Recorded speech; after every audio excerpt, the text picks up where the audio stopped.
संस्कार टेक्निकल में आपका स्वागत है। मैं संजीत कुमार चौहान जो पॉलिटेक्निक से रिलेटेड लगातार वीडियो बना रहा हूं, लेकिन अब ये वीडियो उन भी बच्चों के लिए इंपॉर्टेंट हो जाता है जो सीबीएसई के बोर्ड एग्जाम दे रहे हैं, क्योंकि भाई 10 मार्च को बोर्ड का एग्जाम है सीबीएसई के बच्चों का और झारखंड बोर्ड वाले बच्चों का भी मैथमेटिक्स का एग्जाम होना है। तो भाई ऑब्जेक्टिव क्वेश्चंस में इस स्विच बोर्ड का ये स्विच सिस्टम आज आपका बहुत काम आने वाला है।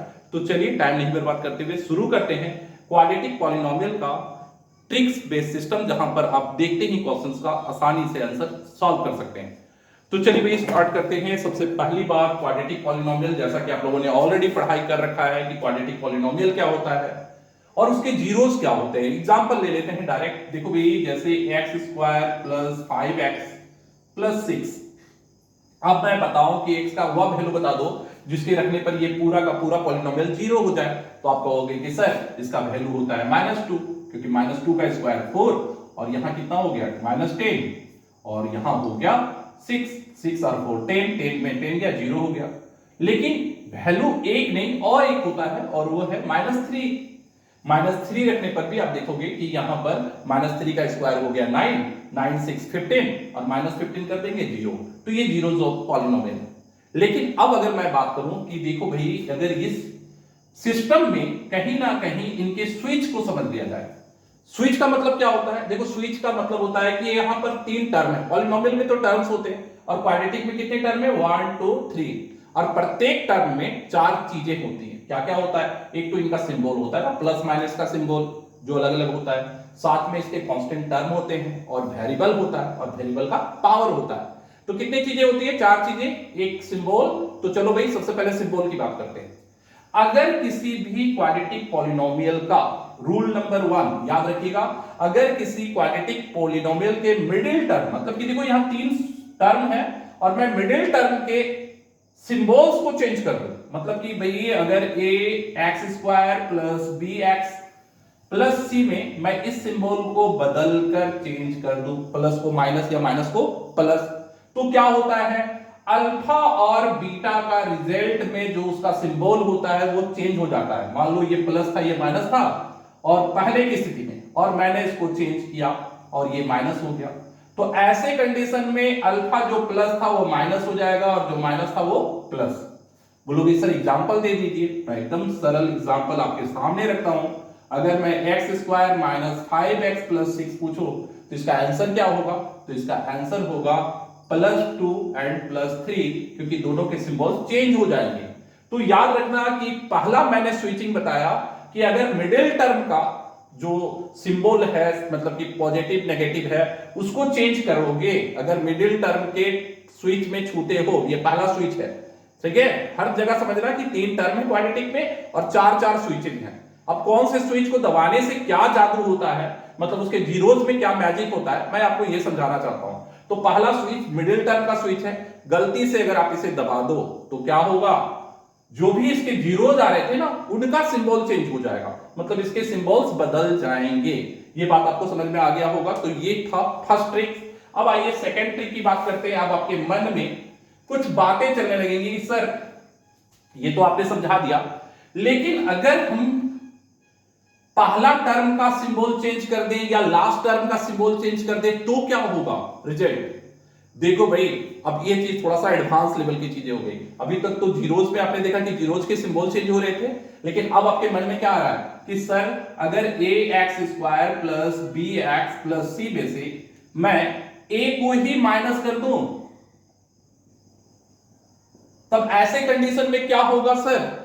देखो बच्चे, अब यहां पर आपको ना इसके जीरोस के साथ साथ ग्राफ में जाना होगा। क्या में जाना होगा? ग्राफ, एक्स एक्सिस और वाई एक्सिस का एक, क्योंकि ये क्वाड्रेटिक पॉलिनोमियल एक पैराबोला होता है और पैराबोला का ग्राफ होता है। तो याद रखना अगर a का वैल्यू 0 से बड़ा है, क्योंकि भाई पॉजिटिव है तो बड़ा है, और a का वैल्यू 0 से छोटा है, ये मेन टॉपिक है। क्योंकि आप जैसे ही चेंज करोगे, अगर माइनस को प्लस कर रहे हो या प्लस को माइनस कर रहे हो, तो याद ये रखना है कि 0 से वो बड़ा हो रहा है या 0 से छोटा। अगर 0 से बड़ा हो रहा है तो ये पैराबोला इस तरीके का होगा, मतलब देख रहे हो ये जो कर्व बन रहा है ऊपर की तरफ खुला है, नीचे की तरफ बंद है। लेकिन अगर ये सिंबल चेंज कर देते हो तो जाहिर है कि ये 0 से छोटा हो जाएगा और आपका पाराबोला नीचे की तरफ हो जाएगा। दैट मीन्स पहले स्विच में आपने देखा कि अल्फा बीटा के सिंबल्स में चेंज हो रहा था मिडिल में, लेकिन अगर फर्स्ट वाले सिंबल्स में चेंज करोगे तो भैया ये ग्राफ ही उल्टा हो जाएगा। मतलब ए का अगर सिंबल चेंज करते हो तो ये ग्राफ ही उल्टा हो जाएगा। ये स्विच है, बड़ा ही मजेदार स्विच है। अब आपके मन में एक सवाल फिर से कि सर अगर सी को चेंज कर दें तो क्या होगा, क्योंकि भाई आपके मन में अब तीसरा सवाल तो आ ही सकता है कि सर सी को चेंज कर दें, मतलब A x square plus B x plus C में अगर सी के सिंबल को ही प्लस के बदले माइनस कर दें। ऐसे कंडीशंस में जो अल्फा बीटा था ना उसके नंबर्स ही बदल जाएंगे, उसके नंबर ही बदल जाएंगे। अब बोलोगे सर एग्जांपल दिखाइए। देखो भाई, जैसे मैं मान लो एक x square minus 5x plus 6 या प्लस लग दो 5x प्लस 6, इसमें आपने अभी वैल्यू देखा था ना, इसका वैल्यू क्या आया था, या माइनस 5x ही ले लो। इसका आंसर आ जाता था 2 and 3। कितना आ गया था? 2 and 3, जो मैंने अभी एग्जांपल में दिया था आपको, क्योंकि आप यहां 2 रख रहे थे तब ये 0 हो रहा था और 3 रख रहे थे 0 हो रहा था। अब मैं क्या कर रहा हूं, इसके अंदर सी टर्म का सिंबल चेंज कर दे रहा हूं।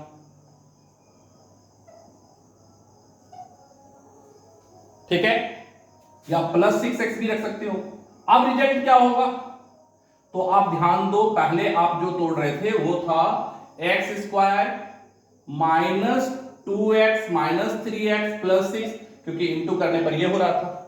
लेकिन अब होगा x square minus 6x plus x और माइनस 6, क्योंकि भाई इसमें से अब कर लो, ये -5 हो रहा है और ये बीच का टर्म -6 है। तो ये जो फैक्टराइजेशन है इसमें क्या हो रहा था कि ये दोनों को इंटू कर रहे थे तो प्लस 6 हो रहा था।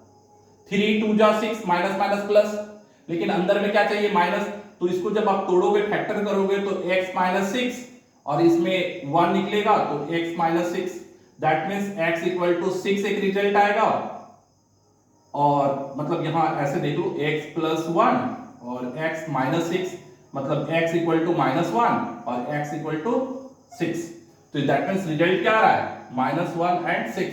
तो आपने क्या देखा कि अगर आप c टर्म का सिंबल चेंज कर लेते हो, c टर्म का सिंबल चेंज कर लेते हो तो आपका अल्फा बीटा का नंबर ही बदल जाता है।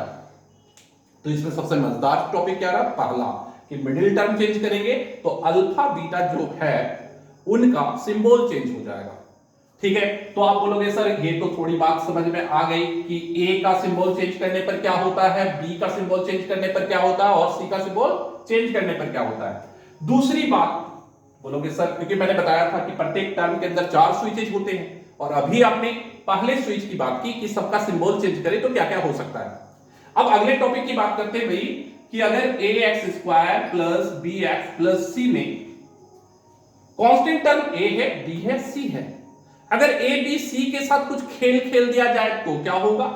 तो देखो भाई इसका आंसर अल्फा और बीटा तो था, जैसे एग्जांपल ले लो कि इसका आंसर अल्फा बीटा है, जैसे एक्स स्क्वायर, फिर से वही क्वेश्चन ले लेते हैं -5x प्लस 6 जिसका आंसर 2 और 3 है, जीरोस।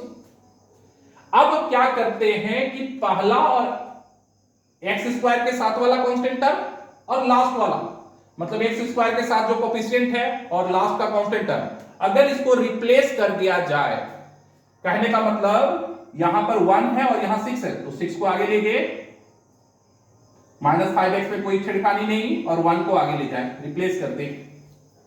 तो ऐसे कंडीशंस में इसका जो वैल्यू था वो रेसिप्रोकल हो जाता है, मतलब 1/2 और 1/3 हो जाएगा।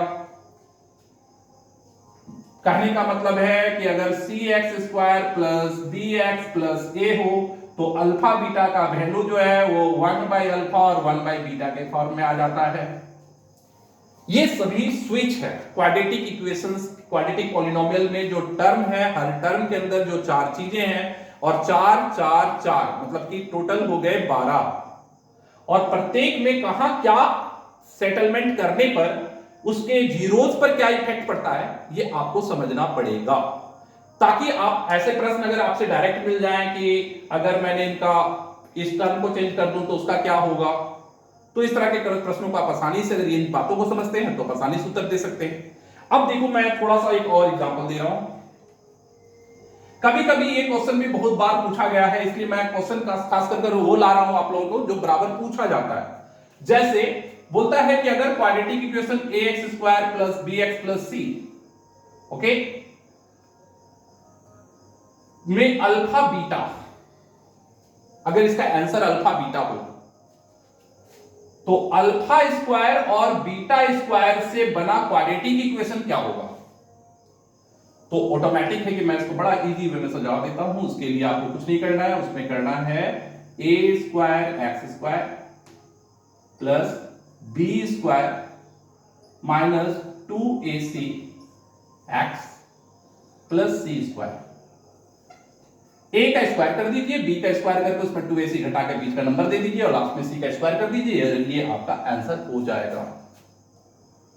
इन्हें बनाया कैसे जाता है, किस तरीके से किया जाता है, इसके बारे में मैं डिटेल बता दूंगा। क्योंकि देखो भाई, मैंने अभी स्विच के बोर्ड के अंदर का स्विच को खोल कर नहीं समझाया कि इसके अंदर का सॉकेट क्या है, सिस्टम क्या है।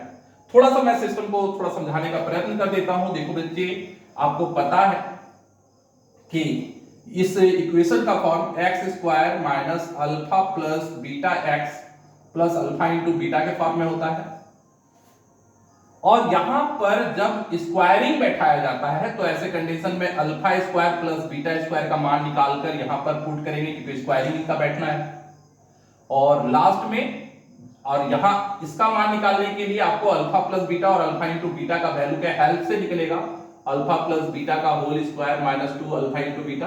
तो चलो भाई, इसको अभी आप फिलहाल, क्योंकि जब अंदर जाएंगे तो बहुत कुछ समझाना पड़ेगा, और मैं इसके लिए तो पहले से बताया हूं कि लाइव क्लासेस में, चूंकि मेरा 1 घंटे का कम से कम क्लास होगा, और ये रिकॉर्डिंग क्लासेस है जहां पर मैं केवल ट्रिक और टेक्निक पर बात करूंगा, ताकि आप लोगों को बहुत सारे ट्रिक्स मिल जाए।